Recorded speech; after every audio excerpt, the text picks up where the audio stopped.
કેમ છો મિત્રો? આપણા નવા વિડીયોમાં સ્વાગત છે તમારું। આજના વિડીયોમાં આપણે જોશું કે બારી દરવાજામાં કેવા કેવા ગ્રેનાઇટ વાપરવા જોઈએ અને એની માહિતી મેળવશું। તો એના માટે હજુ સુધી આપણી ચેનલને જો તમે સબસ્ક્રાઈબ નથી કરી તો આપણી ચેનલને સબસ્ક્રાઈબ જરૂરથી કરજો, જેથી તમને માર્બલ ગ્રેનાઇટના નવા નવા વિડીયો મળતા રહે। તો મિત્રો, બારી દરવાજામાં કેવા ગ્રેનાઇટ વાપરવા જોઈએ? બારી દરવાજામાં બ્લેક કે કલર ગ્રેનાઇટ કોઈ પણ તમે વાપરી શકો, પણ એમાં શું શું ધ્યાન રાખવાનું હોય એ આજે આપણે વાત કરશું। અને આ આપણી કોમર્શિયલ બ્લેકની થપ્પીઓ એ હવે માલ આઉટ ઓફ સ્ટોક થવામાં છે અને માલ હવે 2 દિવસમાં આવી જશે। તો એક તો આપણો આ કોમર્શિયલ બ્લેક જ છે, જે તમે બારી દરવાજામાં યુઝ કરી શકો। લો રેન્જમાં કોઈને સસ્તામાં કરવું હોય, કોઈ બિલ્ડરો કોન્ટ્રાક્ટરો મટીરિયલ સાથેના કામ રાખેલા હોય, તો એવા વ્યક્તિઓને લો રેન્જમાં જોઈએ તો આ ગ્રેનાઇટ એક તો તમે યુઝ કરી શકો છો, બરાબર। એટલે આમાં મેન ફાયદો એ થાય કે મટીરિયલ સાથે તમે કામ રાખેલા હોય અને તમે બજેટ એ રીતનું ફાળવેલું હોય તો એમાં તમારું લો બજેટમાં કામ થઈ શકે। ત્યાર પછી જે આ ટેલિફોન બ્લેક પણ બારી દરવાજામાં લોકો યુઝ કરતા હોય છે, જેનું બજેટ સારું એવું હોય તો એ લોકો આ ટાઈપના ગ્રેનાઇટ બધા યુઝ કરતા હોય છે, બરાબર। અને બારી દરવાજા માટે કોઈ એવું ફિક્સ નથી હોતું કે આ ગ્રેનાઇટ વપરાય ને આ ગ્રેનાઇટ ના વપરાય। એમાં આપણે મોલ્ડિંગની ધારમાં થોડો ફરક આવતો હોય તો પણ ચાલે। એનું કારણ છે, આમ ગણીએ તો ચાલે તો નહીં, પણ લો બજેટમાં કે કલર પસંદ આવતો હોય તો તમે બારી દરવાજામાં કોઈ બી ગ્રેનાઇટ તમે નાખી શકો ખરા। એમાં તમારો લુક કોઈ દેખાવાનો નથી। આ છે સાઉથનો બ્લેક પર્લ ગ્રેનાઇટ। એની લંબાઈ આપણી પાસે 11, 11.5, 12 ફૂટ સુધીના પાટિયા છે। 12 ફૂટ સુધીના પાટિયા લગભગ તમને બહુ ઓછા જોવા મળતા હોય। આ થપ્પી છે તો આ 11.5, 12 ફૂટની થપ્પી છે। એની શાઇનિંગ તમે જુઓ તો આવા બધા ગ્રેનાઇટ બારી દરવાજામાં મોસ્ટલી બધા યુઝ કરતા હોય છે, બરાબર। આ સિવાયના કલર ગ્રેનાઇટ જે આપણે આગળના વિડીયોમાં પણ જોયેલા છે, એ આપણે ગોડાઉનની અંદર જેટલા બી કલરના ગ્રેનાઇટ છે એ બધા જ ગ્રેનાઇટ તમે બારી દરવાજામાં યુઝ કરી શકો। આ સ્ટીલ ગ્રે ગ્રેનાઇટ છે તો આ સ્ટીલ ગ્રે ગ્રેનાઇટમાં લોકો વધારે યુઝ કરતા હોય તો કેવા લોકો કે આર્કિટેક્ટ ઇન્ટિરિયર ડિઝાઇનિંગવાળા કામ હોય તો એ લોકો સ્ટીલ ગ્રેને પ્રાધાન્ય વધારે આપે। અત્યારે શું કે ગ્રે ટોનનો અત્યારે ક્રેઝ ચાલુ છે કે કોઈ બી વ્યક્તિને ગ્રે ટોનમાં વધારે ઇન્ટરેસ્ટ હોય છે। તો આવા ગ્રે ટોન ઉપર આપણે ગણીએ તો એક તો આ સ્ટીલ ગ્રે છે, પછી જો એક આ ગોધરા ગ્રે છે। આ આમ ગણીએ તો રાજસ્થાન અને ગુજરાતની બોર્ડરનો કલર છે અને રાજસ્થાનથી માલ આવતો હોય છે મોસ્ટલી।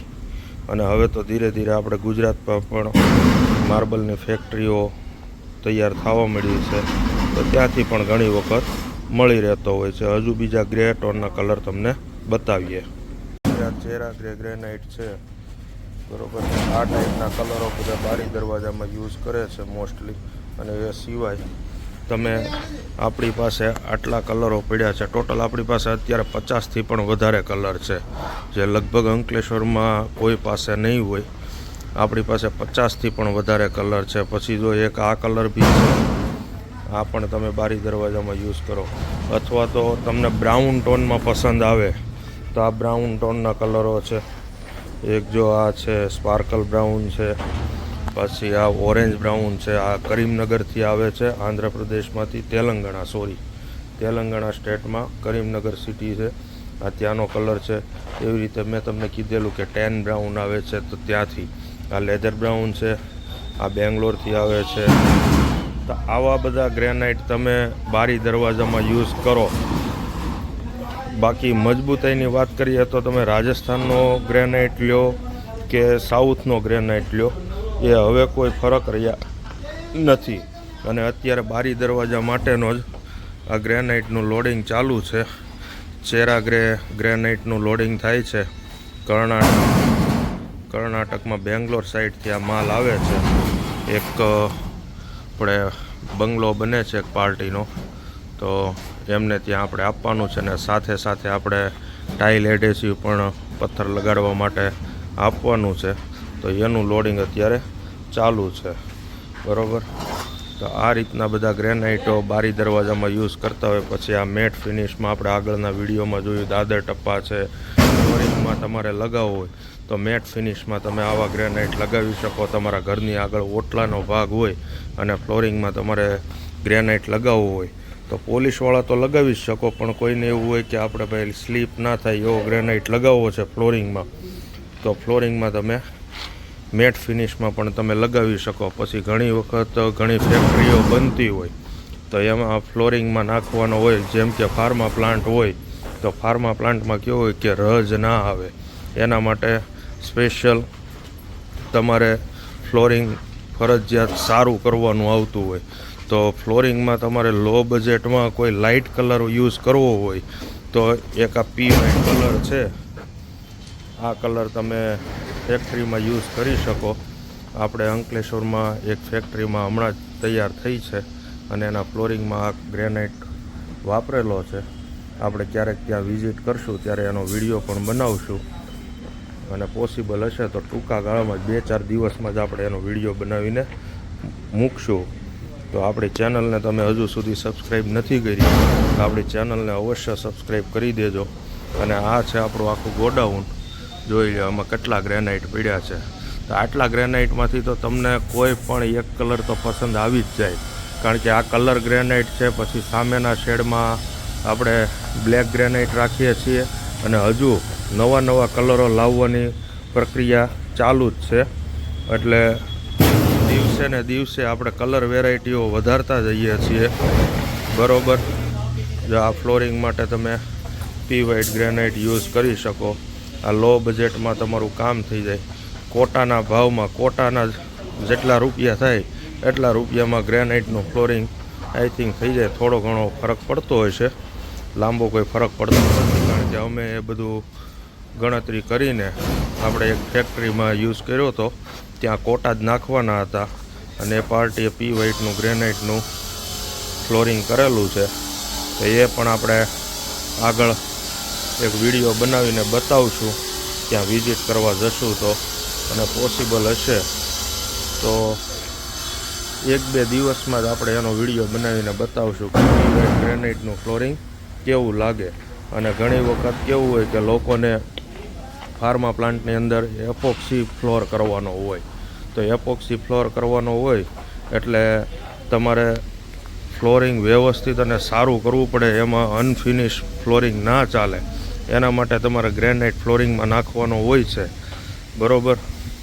તો ગ્રેનાઇટ તમે ફ્લોરિંગમાં નાખવો હોય તમારે તો લો બજેટનો ગ્રેનાઇટ લઈને ઉપર તમારે એપોક્સી ફ્લોરિંગ થવાનું છે.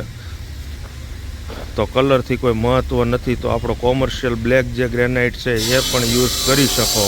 પછી આ છે આપણો કબાટ માટેનો માર્બલ, જે તમે નવા ફ્લેટ લ્યો અને ઘોડા કબાટ તમને બિલ્ડરો બનાવીને આપતા નથી, તો ઘોડા કબાટ બનાવવા માટે તમે આ પિંક માર્બલનો ઉપયોગ પણ કરી શકો. આપણે આગળ એક વિડીયોમાં બતાવેલું જ છે. પિંક માર્બલ યુઝ ના કરવો હોય તો એની જગ્યાએ તમે રફ ગ્રેનાઇટ કે કોમર્શિયલ બ્લેક ગ્રેનાઇટ આવી વસ્તુ પણ તમે યુઝ કરી શકો છો, બરાબર. તો આ બધી ઝીણી જાણકારી આપણે આપતા હોઈએ છીએ. આપણા વિડીયો તમને કેવા લાગે છે એની કોમેન્ટ જરૂર કરજો.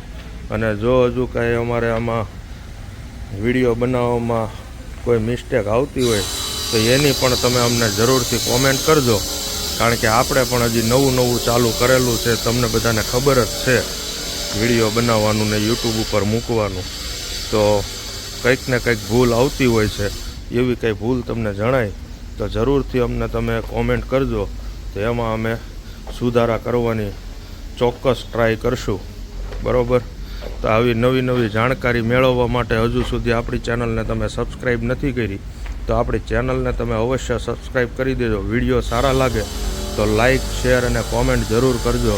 અને હવે જો આ સેરા ગ્રેનું લોડિંગ થઈ ગયું છે, હવે એને પેકિંગ કરીને ટાઇલ એડહેસિવ ભરવાનું છે. એટલે હમણાં ટાઇલ એડહેસિવ ભરાઈ જશે એટલે ટેમ્પો રવાના કરી દઈશું આપણે. અને એ સિવાય આપણે માર્બલ ગ્રેનાઇટના દરવાજા, બારી દરવાજાના સીલ લગાવવા પાછળ ઘણી વખત લોકો રેતી યુઝ કરતા હોય છે. તો રેતીની જગ્યા ઉપર તમારે માર્બલના દાણા જોઈએ તો આપણે માર્બલના દાણા પણ રાખીએ છીએ. હું તમને બતાવું માર્બલના દાણા કેવા હોય. તો આ ટાઈપના માર્બલના દાણા હોય છે આખા. તો આ દાણા પણ આપણી પાસે મળી જશે, બરાબર. આ દાણા પણ માર્બલના મળી જશે. આ ગ્રેનાઇટની પાછળ લગાવવાથી તમારી જે ગ્રેનાઇટ અને દિવાલની જે પકડ કરવાની છે એ પકડ થોડી મજબૂત થાય એના માટે લોકો દાણા વાપરે. બાકી અત્યારે લોકો રેતી વાપરીને કામ કરે છે, પણ દાણા જેવું કામ રેતી ના આપે. એટલે માર્બલ ગ્રેનાઇટ બારી દરવાજામાં લગાવતી વખતે તમારે જો દાણાની જરૂર પડે તો એ દાણા પણ આપણી પાસે મળી જશે. તો આજનો વિડીયો મિત્રો તમને કેવો લાગ્યો એની જરૂર અમને કોમેન્ટ કરજો. અમારી ચેનલને હજુ સુધી તમે સબસ્ક્રાઈબ નથી કરી તો સબસ્ક્રાઈબ જરૂરથી કરી દેજો. Thank you.